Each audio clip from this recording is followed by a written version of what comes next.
আজকের দিনে বেশ কিছু ঘটনা ঘটেছে। নির্বাচনী প্রচারণা শুরু হয়ে গেছে। এর মাঝখানে একটা বাংলাদেশে কথা আছে যে সব পাখি মাছ খায়, মাছরাঙ্গার দোষ হয়। অর্থাৎ অনেক পাখি কিন্তু মাছ টাছ খায়, তবে মাছরাঙ্গা যে এটার উপর দিয়ে দৌড় যায়। তো বিএনপির উপর বরাবরই দোষ আসতেছে যে বিএনপি যখন বলে যে আওয়ামী লীগের নির্দোষ নেতাকর্মীদের কোনো ক্ষতি হতে দেবে না বিএনপি, এই কথাটা কি অযৌক্তিক কোনো কথা? শতভাগ যৌক্তিক। রাজনীতি এদেশে সবাই করছে, সবাই করে।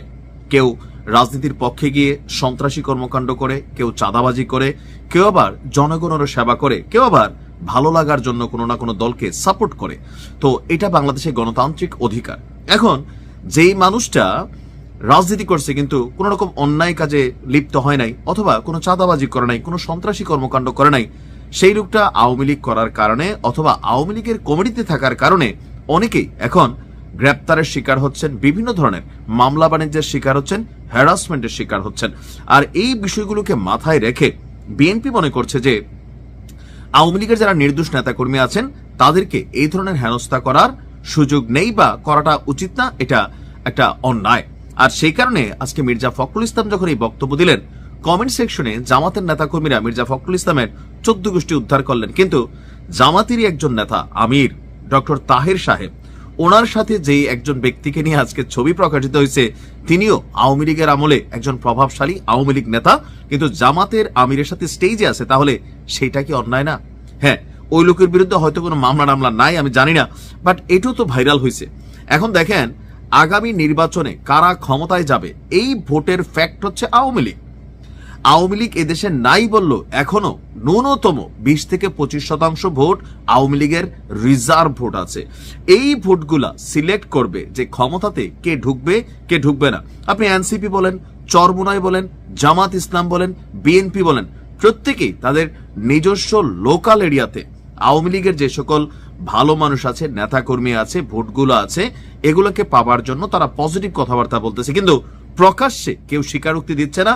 আর আমরা যারা আছি অনলাইনে কমেন্টে আইসা যে দলরে পারতেছি তার 14 গোষ্ঠী উদ্ধার করতেছি। তবে এই সিস্টেমটা তো আমার কাছে খারাপ মনে হয় না। এটা আগামী দিনের রাজনীতির জন্য একটা সুবাতাস যে হ্যাঁ, দল করতে পারে। এখন তো সারা বাংলাদেশে বিএনপি দেখা যাচ্ছে, জামাত দেখা যাচ্ছে, তো কই ছিল এত বিএনপি এত জামাত? এখন যারা জামাত গুপ্ত ছিল তারা এখন প্রকাশ্যে আসছে, বিএনপি যারা করতো কিন্তু চুপচাপ ছিল তারাও প্রকাশ্যে আসছে। তো বাংলাদেশে তো আজীবন এই দুইটা দল ক্ষমতায় থাকবে না, কখনো না কখনো আওয়ামী লীগের দেশে আসবে। এখন সিচুয়েশন খারাপ। এই যে বিএনপি বা জামাত এই মুহূর্তে এই অবস্থানটা আছে, এটা ঠিক 2 বছর আগে কেউ কল্পনা করতে পারে নাই তো। সো এই দেশে পরিস্থিতি বদলায়, তো কখনো বদলাইলে আজকে যারা বিএনপির নেতাকর্মী আছে কোনো রকম অন্যায় অত্যাচার করে নাই, জামাতের নেতাকর্মীরা আছে কোনো অন্যায় অত্যাচার করে নাই, কোনো মব করে নাই, কারোর বাড়ি ঘরে আগুন দেয় নাই, তো তাদেরকে যদি আওয়ামী লীগ সরকার এসে ধরে ধরে জেলে ভরে, তখন কি আপনি এটাকে সাপোর্ট করবেন? তখন কি বলবেন না যে মজলুমের উপর অত্যাচার করা হচ্ছে? অবশ্যই বলবেন। এখন নিজের উপরে পড়লে মজলুম, অন্যের উপরে হলে আল্লাহর গজব, এই যে মেন্টালিটি। আমি মনে করি মির্জা ফখরুল ইসলাম সাহেব তিনি যে বক্তব্য দিয়েছেন এটা রাজনীতিতে একটা স্ট্যান্ডার্ড তৈরি করছে, আর অন্যরা তলে তলে করতেছেন। বিএনপি একটু প্রকাশ্যে বলতেছে, যেমন ওইদিন হারুন সাহেবের একটা বক্তব্য নিয়ে খুব সমালোচনা হয়েছে। তিনি বলছিলেন যে আওয়ামী লীগের নির্দোষ কোন নেতাকর্মীকে যদি ভুয়া মামলা দিয়ে গ্রেপ্তার করা হয়, প্রয়োজনে থানা ঘেরাও করব। এটা তো ভালো কথা, একজন নেতা এই লেভেলে হওয়া উচিত। আবার কোন দলের জরুরি না, যেহেতু আওয়ামী লীগের জন্য এখন একটা দুঃসময় অথবা ক্রান্তিকাল চলছে, এই কারণে অনেক ভালো মানুষ মামলা বাণিজ্যের শিকার হচ্ছে। তো সেই ক্ষেত্রে পুলিশের মাধ্যমে সরকারের ঊর্ধ্বতন নেতাদের, ডক্টর ইউনূস সাহেবের সরকার ভেতরে ভেতরে আওয়ামী লীগের নেতাকর্মীদের কিন্তু গ্রেপ্তার করছে, প্রতিদিন গ্রেপ্তার হচ্ছে, জামিনও হচ্ছে।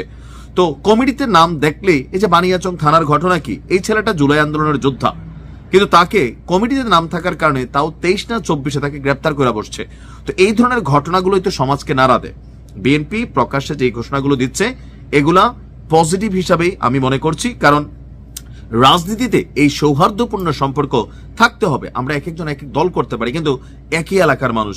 আজকে আওয়ামী লীগের হাতে ক্ষমতা ছিল, বিএনপির দৌড়াইছে, এত বিএনপির হাতে এখনো ক্ষমতা আসতেছে বা আসে নাই, আসবে, সেই হিসেবে আপনি দৌড়াচ্ছেন, কালকে তো ভাই আপনি ডাবল দৌড় খাবেন। বাস্তবতা না? যেই ক্ষতিটা আপনি করবেন এর 3 গুণ আপনার জন্য অপেক্ষা করবে, আজ হোক কাল হোক, প্রকৃতি নিবে। সো যখন রাজনীতিতে সৌহার্দ্যের সম্পর্ক আসে, তলে তলে সবাই ভোট ব্যাংক হিসেবে আওয়ামী লীগকে কানেক্ট করার চেষ্টা করছেন। উপরে হয়তো বিএনপি বলে বাকিরা বলেন না। আর আমি মনে করি এই বলাটার মধ্যে খারাপ কিছু নাই, যা হবে প্রকাশ্যে হবে, গোপনে না। মির্জা ফখরুল ইসলামকে ধন্যবাদ যে আওয়ামী লীগ করছে কিন্তু নিরীহ মানুষ অথবা কোনো মামলার সাথে কানেক্টেড না তাকে একটা মামলা দিয়ে ফাঁসানোর পক্ষে যেই পলিসি বা মামলা বাণিজ্য অনেক বিএনপির নেতাকর্মীরাও করতেছেন, এগুলা তাদের বিরুদ্ধে তার এই হুঁশিয়ারি বিএনপির মান সম্মান বাড়িয়েছে, কমায় নাই। ভালো থাকুন।